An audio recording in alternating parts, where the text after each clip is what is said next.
മലപ്പുറം തിരൂരിൽ മദ്യപാനിയായ മകൻ്റെ അടിയേറ്റ് അച്ഛൻ മരിച്ചു.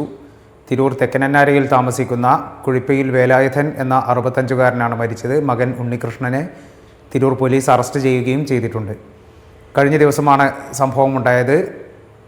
ഉണ്ണികൃഷ്ണൻ എന്ന് പറയുന്നത് സ്ഥിരം മദ്യപാനിയായിട്ടുള്ള ഒരാളാണ്. ആഴ്ചയിൽ 3-4 ദിവസം ജോലിക്ക് പോകും. ജോലിക്ക് പോയി കിട്ടുന്ന പണം മുഴുവൻ മദ്യപാനത്തിനായി ഉപയോഗിക്കും. ഇതാണ് ഉണ്ണികൃഷ്ണൻ്റെ രീതി. വേലായുധനാകട്ടെ വാർദ്ധക്യ സഹജമായ അസുഖങ്ങളുണ്ട്. ഒരുപാട് രോഗിയായിട്ടുള്ള ഒരാളാണ് വേലായുധൻ. അതുകൊണ്ട് തന്നെ വേലായുധന് ജോലിക്ക് പോകാനൊന്നും കഴിയില്ല. അച്ഛന് ചിലവിനൊന്നും മകൻ ഉണ്ണികൃഷ്ണൻ നൽകുകയുമില്ല. എല്ലാ പണവും മദ്യപിച്ച് ധൂർത്തടിച്ച് കളയുന്ന ഒരാളാണ് ഉണ്ണികൃഷ്ണൻ. അതുകൊണ്ട് തന്നെ വേലായുധനും ഉണ്ണികൃഷ്ണനും കഴിഞ്ഞ ദിവസം ഇതേക്കുറിച്ച് തർക്കമുണ്ടായിരുന്നു. എല്ലാ പണവും ധൂർത്തടിച്ച് മദ്യപിച്ച് കളയുന്നതിനെ അച്ഛൻ ചോദ്യം ചെയ്തു. അച്ഛൻ ചോദ്യം ചെയ്തത് മകൻ ഉണ്ണികൃഷ്ണന് ഇഷ്ടമായില്ല. അതുകൊണ്ട് തന്നെ ഇരുവരും തമ്മിൽ തർക്കമുണ്ടായി. ഈ തർക്കത്തിനിടെ ഉണ്ണികൃഷ്ണൻ ചോറ് വിളമ്പുന്ന തവി ഉപയോഗിച്ച്, വലിയൊരു തവിയാണ്, അതുപയോഗിച്ച് അച്ഛനെ തലക്കടിക്കുകയാണ് ഉണ്ടായത്. അടിയേറ്റ വേലായുധന് തലയ്ക്ക് ഗുരുതരമായി മുറിവേൽക്കുകയും ചെയ്തു. പക്ഷേ ആ സമയം ഇതൊന്നും ശ്രദ്ധിക്കാതെ ഉണ്ണികൃഷ്ണൻ മുറിവിൽ അല്പം ഓയിൻമെൻറ്റ് മാത്രം പുരട്ടിവെച്ച് ഉണ്ണികൃഷ്ണൻ ജോലിക്കും പോയി. അന്ന് രാവിലെയാണ്, കഴിഞ്ഞ ദിവസം ഞായറാഴ്ച രാവിലെയാണ് സംഭവം ഉണ്ടായത്. ഉണ്ണികൃഷ്ണൻ അന്ന് ജോലിക്കും പോയി.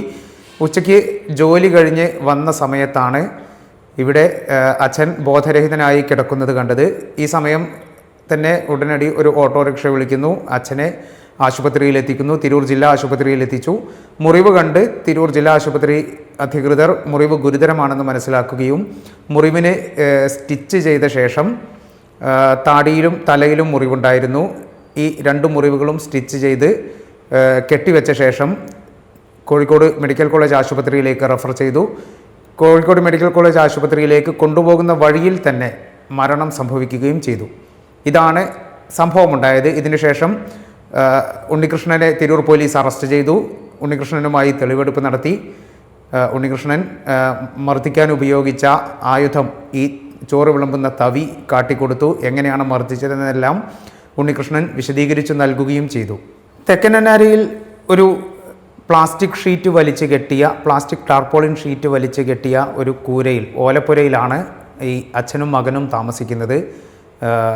ഉണ്ണികൃഷ്ണന് മറ്റൊരു സഹോദരനുണ്ട്, ജിതേഷ് എന്നാണ് ആ സഹോദരൻ്റെ പേര്.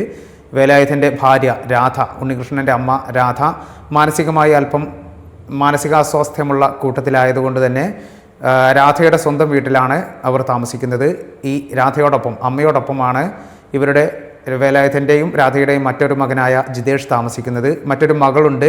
ആ മകളെ ആദവനാട് ഭാഗത്തേക്ക് വിവാഹം ചെയ്തയച്ചിരിക്കുകയാണ്. അതുകൊണ്ട് ഈ ഓലപ്പുരയിൽ ഉണ്ണികൃഷ്ണനും വേലായുധനും മാത്രമായിരുന്നു താമസിച്ചിരുന്നത്. ഇവർക്ക് ലൈഫിൽ ഒരു വീട്, ലൈഫ് ഭവന പദ്ധതിയിൽ ഒരു വീട് അനുവദിക്കപ്പെട്ടിരുന്നു.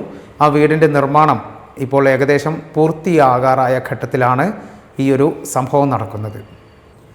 തിരൂർ CI അനിൽകുമാർ ടി മേപ്പള്ളിയുടെ നേതൃത്വത്തിലുള്ള പോലീസ് സംഘമാണ് അന്വേഷണം നടത്തിയത്.